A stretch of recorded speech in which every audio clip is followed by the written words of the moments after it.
வணக்கம். ஸ்ரீ மகனாயர் துணை, ஸ்ரீ சிவதி விநாயகர் துணை. ஒரு ஊரில் ஒரு விவசாயி விவசாயம் பண்ணிக்கிட்டு இருந்தார். அவனுக்கு ஒரு பையன்.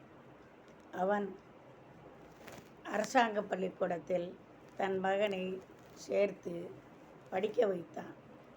அதே ஊரைச் சேர்ந்த ஒரு பணக்காரர் தன் மகனை பெரிய ஸ்கூலில் சேர்ந்து படிக்க வைத்தார். விவசாயியின் மகன் நன்றாக படித்தான். பணக்காரின் மகன் சுமாராக படித்தான். ஆனால் பணக்கார மகனும் ஏழை மகனும் ஒரு ஃப்ரெண்டாகவே பழகினார். அதனால் இருவருக்குள் எந்த வேற்றுமையும் ஏற்படவில்லை. இருவரும் படிப்பை முடித்தனர். காலேஜுக்கு போக வேண்டிய சூழ்நிலை உருவானது. அப்பொழுது பணம் ஏழை விவசாயியிடம் கிடையாது. அவர் பணக்காரரிடம் சென்று, ஐயா, உதவி செய்யுங்கள், என் மகன் படிக்கணும், கொஞ்சம் பணம் கொடுத்து உதவுங்கள் என்று கோரினார். அதற்கு பணக்காரர், போடா, உன் மகன் படித்து நீ என்னடா பெரிய இவராக போகிறாரோ, பெரிய படிப்பு படித்து பெரிய கலெக்டராகவோ ஒரு பெரிய அதிகாரியாகவோ ஆக போகிறாரு, போடா உள்ள வேலையை பாடுறா, விவசாயத்தை பார்த்துக்கிட்டு இருங்கடா அப்படி என்று அவர் ஏளனமாக கூறினார். அதற்கு விவசாயி, ஐயா, உங்களுக்கு நான் நாள் முழுவதும் வருடம் முழுவதும் வேலை பார்க்கிறேன், அதற்குள்ள ஊதியத்தை இப்பொழுது தாருங்கள் என்று கூறினார். அதற்கு பணக்காரர், என்னிடம் வாழ்நாள் முழுவதும் வேலை பார், அப்பொழுதுதான் உன் மகனை படிக்க வைக்க நான் பணம் கொடுக்க முடியும் என்று கூறினார். அதன்படியே விவசாயியும் ஒத்துக்கொண்டார். விவசாயியின் மகனும் காலேஜில் சேர்ந்தான். நன்றாக படித்தான். திடீரென்று விவசாயிக்கு உடல்நலம் சரியில்லை. ஆதலால் அவன் படிப்பை முக்கால் வயசில் படித்து நிறுத்தி விட்டு அப்பாவிற்கு துணையாக அவன் வந்து, ஐயா, அப்பாவுக்கு உடம்பு சரியில்லை, அவர் பார்க்கிற வேலையை நான் பார்க்கிறேன் என்று கூறி அவரிடம் வேலைக்கு சேர்ந்தார். கொஞ்ச நாள் கழிந்தது. அந்த பணக்காரரின் மகன்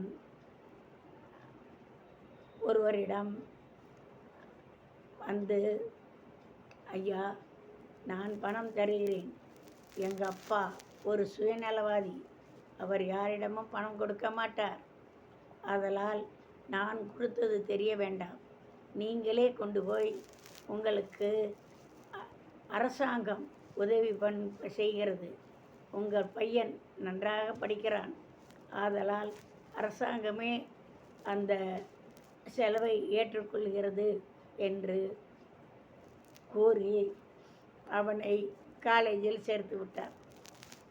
விவசாயியும், சரியப்பா, என்னால் முடிந்த வேலையை அவரிடம் நான் பார்க்கிறேன், வாங்கின கடனை கட்ட வேண்டும் அல்லவா, ஆதலால் நான் வேலை பார்க்கிறேன், நீ இந்த அரசாங்கம் கொடுக்கும் உதவியுடன் நீ படித்து நல்ல முறையில் வா என்று அவனை அனுப்பி வைத்தார். அவனும் படித்து நல்ல வேலையில் சேர்ந்து நல்ல இடத்தை நல்ல படிப்பில் ஒரு அதிகாரியாக ஆனான். அந்த சந்தோஷத்தை விவசாயி அந்த பணக்காரரிடம் கொண்டு வந்து ஸ்வீட்டை கொடுத்து, ஐயா, என் மகன் படிப்பில் முதல்வனாக தேர்கிறான், இந்தாருங்கள், ஸ்வீட்டை எடுத்துக்கொள்ளுங்கள் என்று கூறினார். அதற்கு பணக்காரர் ஏளனமாக, உன் மகன் படித்தால் அதுக்கு நான் என்ன ஸ்வீட் எடுத்துக்கொள்ளணுமா, போடா போ என்று ஏளனமாக கூறினார். அப்பொழுது பணக்காரரின் மகன், அப்பா, நீங்கள் அப்படி பேசாதீர்கள், அவன் என்னுடைய நண்பன், நான் தான் நம்முடைய பணத்தை கொடுத்து ஒருவரிடம் அரசாங்கம் கொடுத்தது என்று சொல்லி என் நண்பனை நான் தான் படிக்க வைத்தேன், அதனால் அவன் நல்ல முறையில் படித்து விட்டான். அவர் மனம் கோணாமல் நீங்கள் சுவீட்டை வாங்கி கொள்ளுங்கள் என்று மகன் அப்பாவுக்கு உபதேசம் கூறினான். அப்பொழுதுதான் பணக்காரருக்கு நாம் செய்த தவறு புரிந்தது. மகனால் அவர் திருந்தி, மகனே, உன்னை போல் என்னால் இருக்க முடியவில்லை. நான் ரொம்ப ஒரு பணக்கார திமிரினால் இருந்துவிட்டேன். இனி நீ சொல்படி நான் நடப்பேன். விவசாயியிடம், அப்பா என்னை மன்னித்துக்கொள். உன் மகன் நல்ல லெவலில் படித்திருக்கிறான். நல்ல வேலையில் சேர்த்து அவனை நன்றாக பார்த்துக்கொள் என்று ஆசீர்வாதம் கூறி அவனை அனுப்பி வைத்தார்.